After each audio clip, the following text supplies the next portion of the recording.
Hello, great to see you here. How about we take a moment to arrive in the here and now? And while doing that, you can ask yourself, how am I?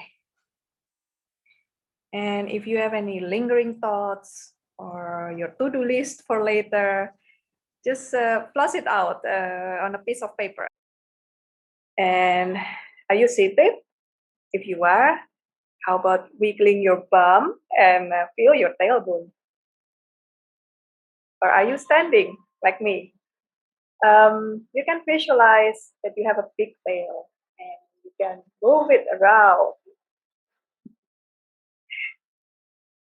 Now that we have moved together and do a bit of a silly things together, I sense that you might trust me a bit better. My name is Irene Anggreeni.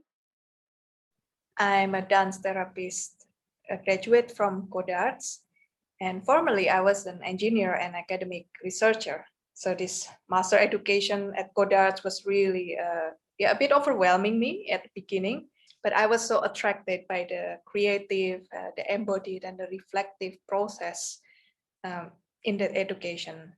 So I see myself also as a global mind.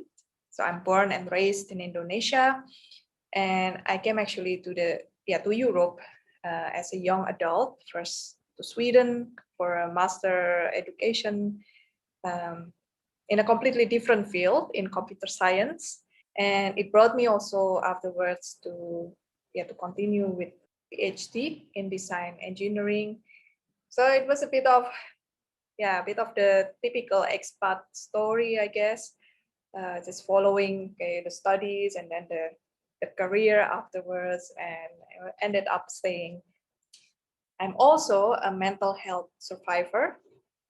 So years before I started the dance therapy education, I was in the process of overcoming traumas and depression.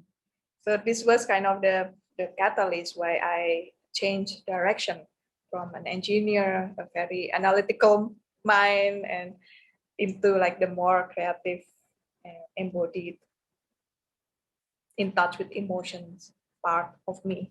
I'm also an entrepreneur, finding and creating ways in which I can be myself while serving others with my talents, with my expertise, and my humanness. I founded Expat Wellbeing, and it is my vehicle to supporting expats, international people, global minds that may struggle with the things that I had. That's also part of my role as an entrepreneur. I educate people, I show them that there's an easier way. There's something beyond just coping and surviving. There's also thriving and blossoming and living your most fulfilling life. I've learned a great deal being an entrepreneur, and it's been a very humbling process.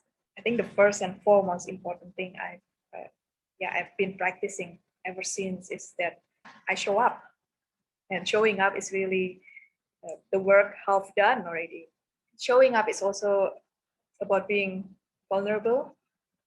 Kind of now I'm also showing up here, and you may or may not judge me, and either way is okay. And it was also kind of a process of overcoming my own insecurity, my own fear. I have to admit, in the beginning when I stepped into this, being an entrepreneur, creating expat well-being, I was even feeling very insecure, like having a PhD in a completely different field in design engineering. What would people think of it?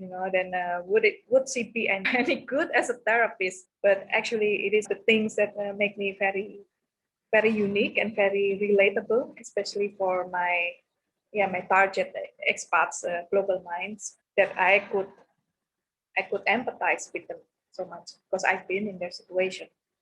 And it's also a process of for me about the shedding the muck and allowing myself to really shine.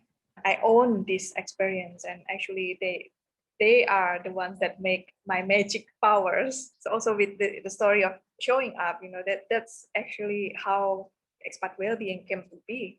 So I pushed myself to pitch at the Cambridge Innovation Center, and that's how it all started. From pitching, I received feedback, and then I developed it further. And that's also the second important things I learned about being an entrepreneur is really to listen. I believe that's a very underrated skill. We might think, okay, it's about like telling people what you can do, but it is actually about, more about listening. In my case, it's listening what my target audience need, and get in conversation with them. And also, from understanding their situation better, I can meet them where they are. And you know what, these days it's quite often I meet them at their desk because I work online. So that's why the exercise in the beginning, I have to help, just very hands-on way to help arrive in the here and now, okay, set the intention for receiving and for being open to what we are going to explore. It is also about how to make what I know accessible to them.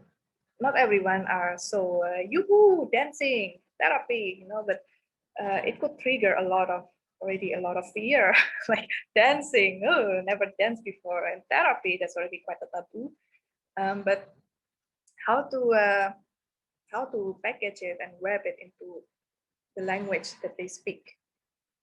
And the third one is, I think it's not only about entrepreneurship, but it's for everyone. It's really this ability to bounce back, resilience. I've learned to embrace failures as entrepreneurs because it's always a possibility that it happens. So failures, like, okay, in the form of no shows, or people not signing up for my course or for my programs, and being said no to. And it's not about me anymore. It's not personal. I understand that after all these years. It's just about that there's perhaps not a match right now, and it happens that I was said no to maybe like a while ago, a while back, and then the same person also comes back to me. Okay, now I feel like this is what I need, and this wouldn't happen if I give up on the first no that I received. So this thicker, resistant skin that is bouncy. That's very much the essence of being an entrepreneur, but also as a human being. And that's, as a dance therapist, as a creative arts therapist, that's what we facilitate to our clients, actually, to have that versatile attitude and creativity, and also resilience to always find ways through our challenges. This is, I believe, what the global mindset is all about. And especially now, like, there's so much uncertainties, unpredictability, and we may feel that even like if we live in a safe environment, there's no war, there's no violence. We may feel that our existence is also quite precarious. It's like, where will I be next? And can I sustain my livelihood? Can I keep supporting my family? And this is especially even stronger of a struggle for the ones that are maybe still unaware that they are dealing with trauma. I'm called for through my work to create that psychological safety net through my community work, and with creativity and with mindfulness. So all the things that I've learned through formal education, but also through my lived experience. Thanks for tuning in. So what resonates with you? And I'm always happy to hear your feedback. Okay, bye-bye.